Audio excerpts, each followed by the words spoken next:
I was going to have to say goodbye to living at some point in the world. And I realised the two were fairly well related. I soon realised I had to start enjoying a moment. What's the day program? Weekdays 6 to 8. Days from 7 on BBC Radio 4.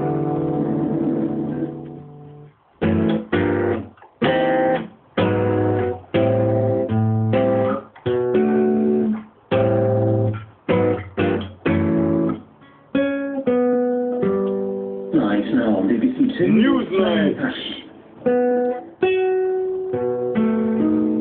There's 89 days to save the world. But this December's World Climate Summit already started. Climate Summit. We're going to check this out.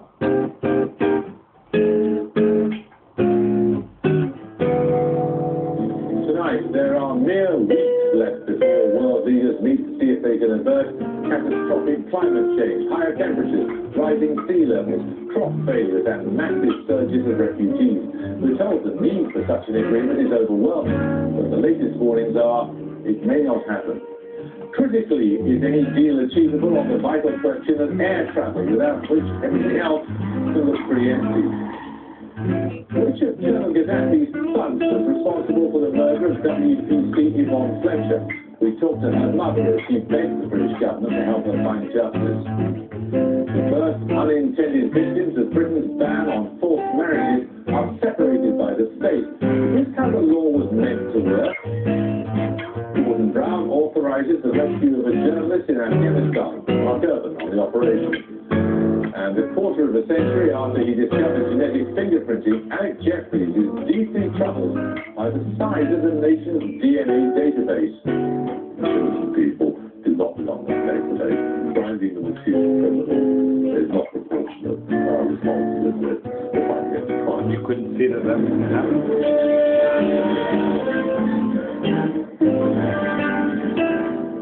Some are calling the Copenhagen Climate Change Conference in December the most important meeting in the history of mankind. Oh. What's this? All the countries of the world will be represented, minds concentrated by the claim that we're on the point of irreversible change with potentially catastrophic consequences.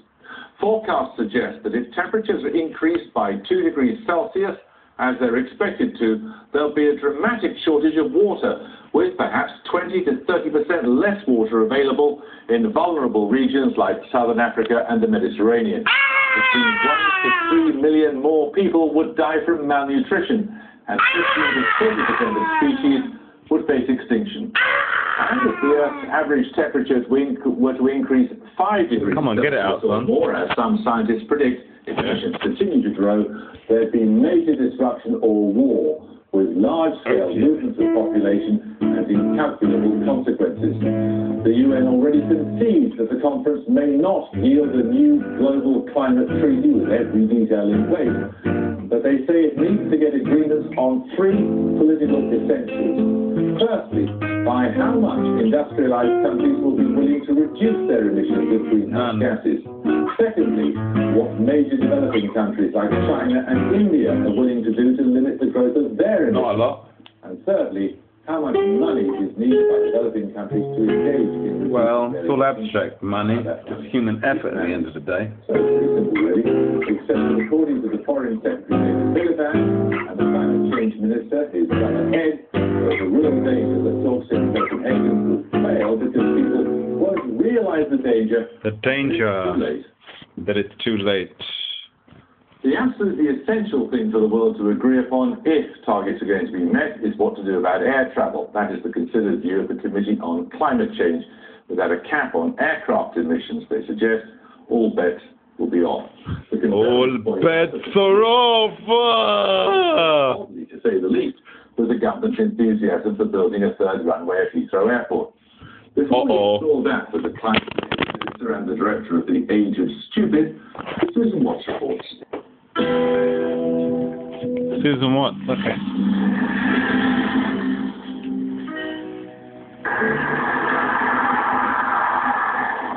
Dealing with aviation emissions matters because at the moment these account for some 6% of the UK total.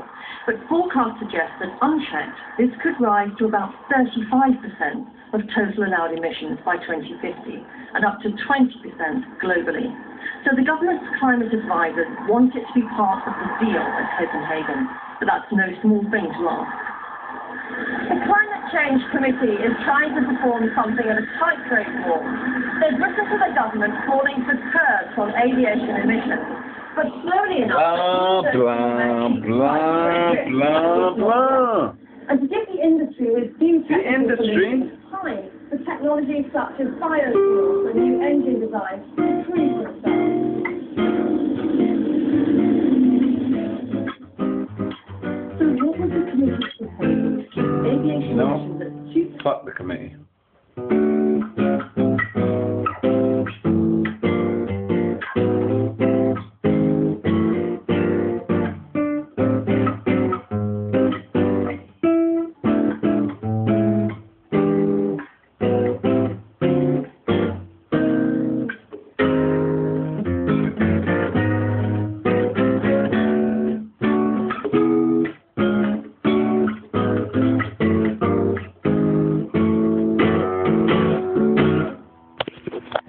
I've got to play more.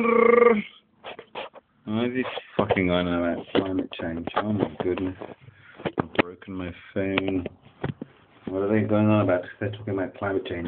Perhaps their proposals don't go far enough. It doesn't What go do far enough. environmental groups make of them? We think they're all We're demons. really happy to see that the Climate Change Committee report has blown out the water its ludicrous assumptions that aviation emissions will continue to grow and reach growth. That's something that can't happen. And actually, the aviation sector has got off quite easily here. The rest of the economy, business and homes, is going to have to reduce emissions by a much larger amount to make up for the fact that aviation is going to bring back to 2005. That's the point not lost on those other sectors. Some of them say they're already planning drastic cuts in emissions by mid-century using renewable sources including wind power. In March, over 60 chief executives of electricity companies agreed to a carbon-neutral I think I got a industry. splinter. You know what a splinter is? It's fucking painful, man. Even lower carbon targets than we're going for now. You can do it, but You can do it. There will be costs involved. There's always costs. The customer reacts to that. They always do. Obviously, the industry will be very sensitive about that because Always is. it could mean that it's a disruption to investment in more green energy.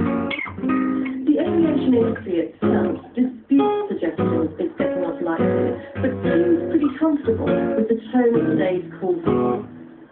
The targets are extremely challenging. The industry knows that they have to work very hard to meet those targets, but it's committed to the best thing to do. But the key thing is The key thing is to eat. to be common sense based and actually Eat. deliverable. And so what we need Foodie, to do foodie, food. smart market-based measures like a global emissions trading scheme rather than a Global emissions this. measure which will do nothing. I think we need food. Foodie, foodie, food. What have we got here? Oh, look. At the same time, There's something in the pot. Let's see what's in the oven. Yummy, yummy, yummy. I think I'll turn off the oven now. Oh, what's the day today? Today is I believe it's the 9th. Okay. And then let's see, September. And there's some fucking moon shit then. And then let's see. Hello, you know what I'm going for.